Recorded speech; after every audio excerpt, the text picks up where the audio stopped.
Warga memadati wisata Pantai Pasir Putih Tanjung Bira di Bulukumba. Para pengunjung ini berasal dari berbagai daerah yang menghabiskan liburan bersama dengan keluarga dengan menikmati suasana pantai. Setiap libur panjang atau libur hari raya keagamaan, Pantai Pasir Putih Tanjung Bira di Bulukumba selalu menjadi destinasi wisata pilihan masyarakat untuk menikmati liburan mereka.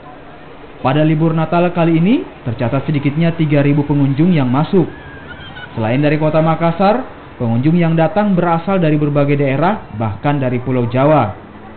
Pantai Tanjung Bira yang dikenal dengan pasir putihnya ini menjadi pilihan masyarakat karena selain harganya terjangkau, pengunjung juga dimanjakan dengan berbagai wahana bermain air yang disiapkan pengelola. Karena selain tempatnya dekat untuk dijangkau, pantainya juga masih bagus, masih bersih. Kesininya sama siapa? Sama teman-teman. Sama teman-temannya. Gitu. Asalnya dari mana?